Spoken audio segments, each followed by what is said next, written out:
When the final moment of life arrives, everything you once relied on begins to fade around you. The sounds you knew become distant.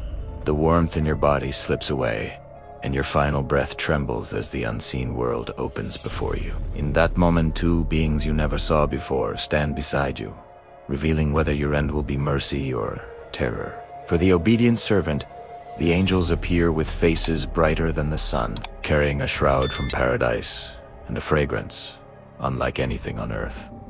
They speak gently to the soul, calling it to the mercy and forgiveness of Allah, with a calmness that eases every fear. The soul slips out of the body softly, like water flowing from a vessel, bringing with it a peace the world could never offer.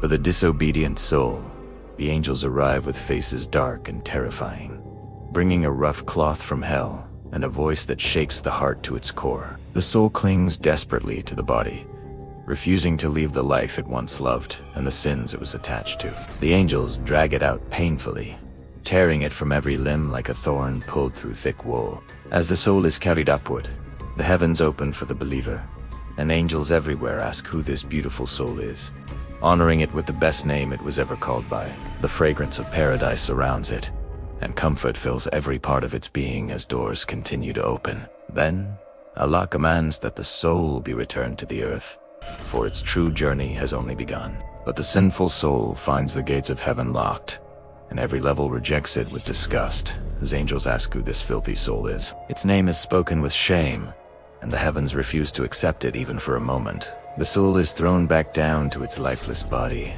returning to the world it tried to hold on to. Family gathers around the body, some crying, some praying, and others distracted by worldly matters that now mean nothing. Soon, they place the body in the grave, lowering it into the cold earth that will become its final resting place until the day of judgment. Soil falls onto the chest, footsteps fade away, and the person who once lived among them becomes a memory. In Tigrav, an unfamiliar silence surrounds the soul, deeper than any silence it experienced in life, and the darkness feels heavier than any night. The body cannot move, the eyes cannot open, yet the soul experiences every moment with full awareness. The grave either begins to embrace gently or crush painfully as the real test starts.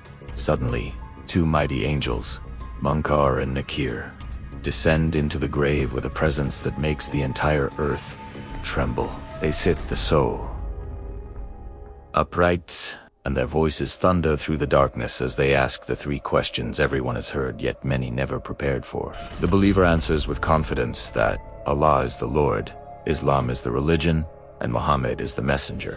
For the righteous soul, the grave expands like a garden, filled with light and a window to paradise that brings cool air and fragrance. A man with a glowing face approaches, saying he is the soul's good deeds, bringing comfort and companionship. The believer rests in peace, knowing this is only the beginning of eternal joy.